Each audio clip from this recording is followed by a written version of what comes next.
जहाँपना, कहो। आपको इस वक्त तकलीफ देने की माफी चाहता हूँ हुजूर, लेकिन आपसे एक जरूरी बात करनी थी। तो कहो, क्या बात है? हुजूर, मेरी भतीजी के बारे में है। उसके माता पिता को एक डाकू ने कुछ महीने पहले मार दिया। बहुत बुरा हुआ। आगे बताओ। वो कहती है कि वो डाकू एक साधु के भेष में रह रहा है। वो सिर्फ 10 साल की है हुजूर, पर मुझे लगता है कि वो सच बोल रही है। खैर, अभी हमारे सोने का वक्त हो गया है, लेकिन कल सुबह उसे दरबार में ले आना। हम इस पर गौर करेंगे। शुक्रिया जहाँपना, आपको तकलीफ देने के लिए एक बार फिर माफी चाहता हूँ।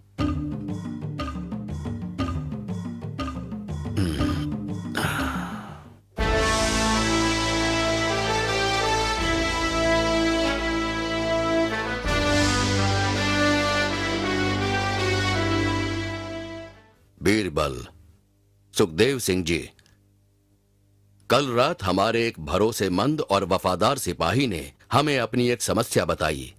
हुजूर, हमें बताएं हम कैसे मदद कर सकते हैं, और समस्या क्या है हुजूर? सुखदेव सिंह जी, हमने आपको अपनी राजधानी और इसके चारों ओर आसपास के इलाकों के सारे डाकुओं को पकड़ने का काम सौंपा था। उस सिपाही ने हमें बताया कि एक डाकू ने कुछ महीने पहले उसके भाई को मार डाला। बताइए, क्या आपने सारे डाकुओं को गिरफ्तार कर लिया है? हुजूर, हम तकरीबन सबको पकड़ने में कामयाब हो गए थे, सिवाय एक डाकू के जिसको हम नहीं पकड़ पाए। उसकी तलाश अब तक जारी है और वो शायद छुपा बैठा है। मुझे यकीन है कि हम उसे जल्द ही पकड़ लेंगे।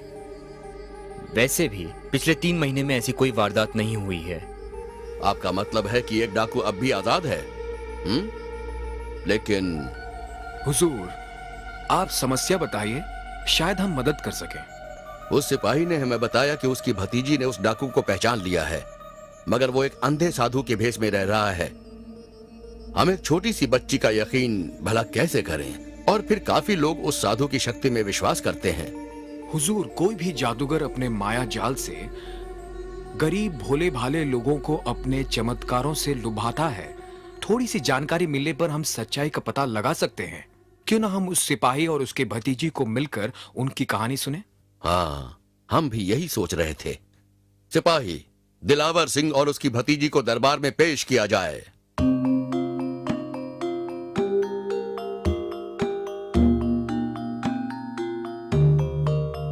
आदाब जहाँपना। आदाब। अब हमें पूरी कहानी बताओ। जहाँपना, करीब 3 महीने पहले एक डाकू मेरे भाई के घर में घुस आया। मेरे भाई और उसकी पत्नी को उसने मार डाला। ये छोटी बच्ची उनकी बेटी है और उस हादसे की गवाह भी। उस हादसे के बाद से भारी सदमा लगने के कारण इसने अपने बोलने की शक्ति खो दी। फिर क्या हुआ? कुछ हफ्ते पहले मैंने एक अंधे साधु के बारे में सुना जो जंगल में रहते हैं, जो लोगों को ठीक करने की शक्ति रखते हैं। काफी रोगी उनसे मिलने के बाद ठीक हो जाते और सुकून पाते। मैंने सोचा अगर वो सचमुच एक अंतर्यामी है तो शायद वो मेरी भतीजी के बोलने की शक्ति भी वापस ला सकेंगे। इसलिए मैं उन अंधे साधु से मिलने गया। जैसे ही हम उनके पास पहुंचे, मेरी भतीजी जोर जोर से चिल्लाने लगी, खूनी, कातिल, इसी ने मेरे माता पिता का खून किया है। कातिल, खूनी।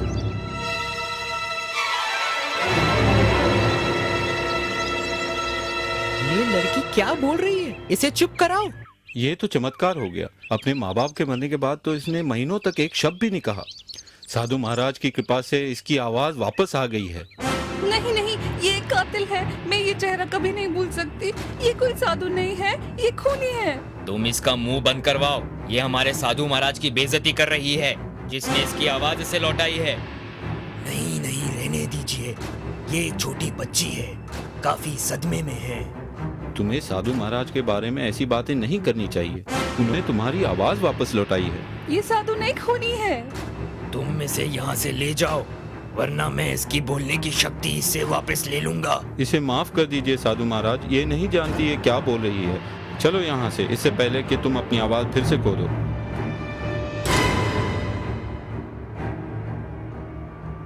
जहाँपना, मैं इसे घर ले गया, पर अब ये जिद कर रही है कि वो वही चेहरा था और कि ये सच बोल रही है।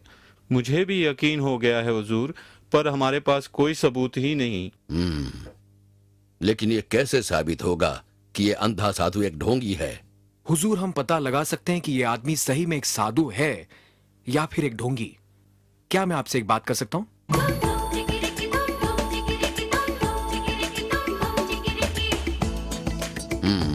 ठीक है, हम कल खुद जाकर उस साधु से मिलेंगे।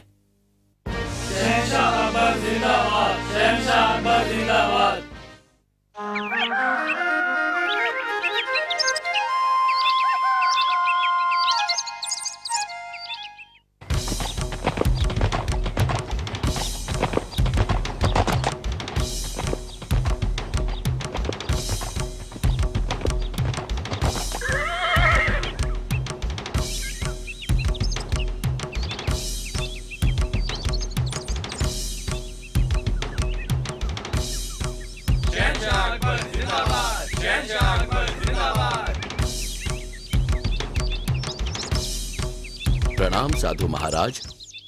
आओ बेटा। हमने आपकी शक्ति और चमत्कारों के बारे में इतना कुछ सुना है कि हमें आना पड़ा। ओह, ये तो विश्वास की बात है। ऊपर वाले की शक्ति में विश्वास रखो और कुछ भी हो सकता है। ये आपका बड़प्पन है साधु महाराज। हम कुछ प्रसाद चढ़ाने आए हैं और आपका आशीर्वाद चाहते हैं। हमारा आशीर्वाद तो तुम्हारे साथ है।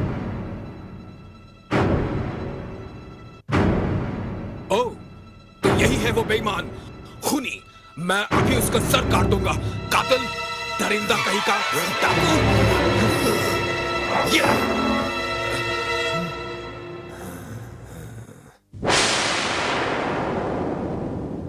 तो तुम अंधे हो? हाँ, सिपाहियों, इस नकली साधु को गिरफ्तार कर लो। तुमने इस मासूम बच्ची को अनाथ कर दिया और लोगों के विश्वास और भावनाओं के साथ खिलवाड़ किया है। इसके लिए हम तुम्हें मौत की सजा सुनाते हैं। ले जाओ इस आदमी को।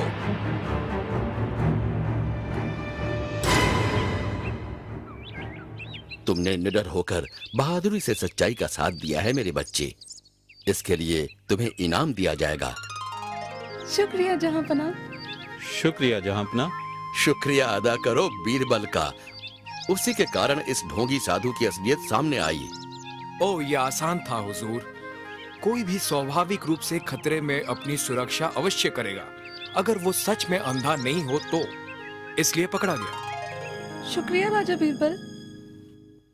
से भारी सदमा लगने के कारण इसने अपने बोलने की शक्ति खो दी। फिर क्या हुआ? कुछ हफ्ते पहले मैंने एक अंधे साधु के बारे में सुना जो जंगल में रहते हैं, जो लोगों को ठीक करने की शक्ति रखते हैं। काफी रोगी उनसे मिलने के बाद ठीक हो जाते और सुकून पाते। मैंने सोचा अगर वो सचमुच एक अंतर्यामी है तो शायद वो मेरी भतीजी के बोलने की शक्ति भी वापस ला सकेंगे। इसलिए मैं उन अंधे साधु से मिलने गया। जैसे ही हम उनके पास पहुंचे, मेरी भतीजी जोर जोर से चिल्लाने लगी, खूनी, कातिल, इसी ने मेरे माता पिता का खून किया है। कातिल, खूनी।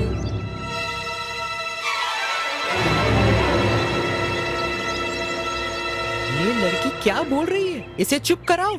ये तो चमत्कार हो गया। अपने माँ बाप के मरने के बाद तो इसने महीनों तक एक शब्द भी नहीं कहा। साधु महाराज की कृपा से इसकी आवाज वापस आ गई है।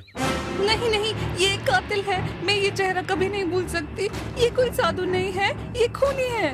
तुम इसका मुंह बंद करवाओ। ये हमारे साधु महाराज की बेइज्जती कर रही है, जिसने इसकी आवाज इसे लौटाई है। नहीं नहीं, रहने दीजिए। ये एक छोटी बच्ची है, काफी सदमे में है। तुम्हें साधु महाराज के बारे में ऐसी बातें नहीं करनी चाहिए। उन्होंने तुम्हारी आवाज वापस लौटाई है। ये साधु नहीं, खूनी है। तुम इसे यहाँ से ले जाओ, वरना मैं इसकी।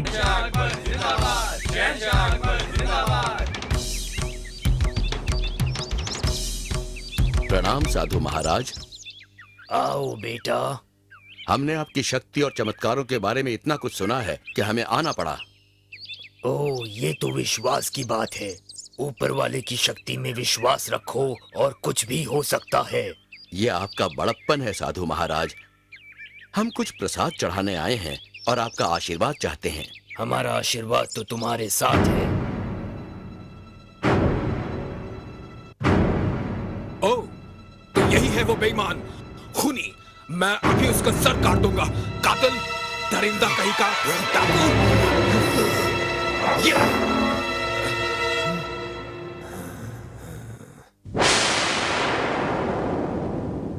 तो तुम अंधे हो? हाँ, सिपाहियों, इस नकली साधु को गिरफ्तार कर लो। तुमने इस मासूम बच्ची को अनाथ कर दिया और लोगों के विश्वास और भावनाओं के साथ खिलवाड़ किया है।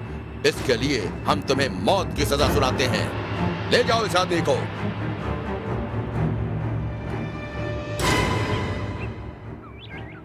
तुमने निडर होकर बहादुरी से सच्चाई का साथ दिया है मेरे बच्चे। इसके लिए तुम्हें इनाम दिया जाएगा। शुक्रिया जहांपना। शुक्रिया जहांपना। शुक्रिया अदा करो बीरबल का। उसी के कारण इस को दरबार में पेश किया जाए।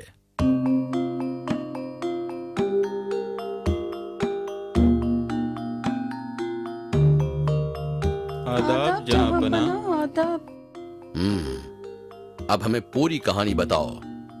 जहांपना, करीब 3 महीने पहले एक डाकू मेरे भाई के घर में घुस आया। मेरे भाई और उसकी पत्नी को उसने मार डाला। ये छोटी बच्ची उनकी बेटी है और उस हादसे की गवाह भी। उस हादसे के बाद से भारी सदमा लगने के कारण इसने अपने बोलने की शक्ति खो दी। फिर क्या हुआ? कुछ हफ्ते पहले मैंने एक अंधे साधु के बारे में सुना जो जंगल में रहते हैं, जो लोगों को ठीक करने की शक्ति रखते हैं। काफी रोगी उनसे मिलने के बाद ठीक हो जाते और सुकून पाते। मैंने सोचा अगर वो सचमुच एक अंतर्यामी है तो शायद वो मेरी भतीजी के बोलने की शक्ति भी वापस ला सकेंगे। इसलिए मैं उन अंधे साधु से मिलने गया। जैसे ही हम उनके पास पहुंचे, मेरी भतीजी जोर जोर से चिल्लाने लगी, खूनी, कातिल, इसी ने मेरे माता पिता का खून किया है। कातिल, खूनी।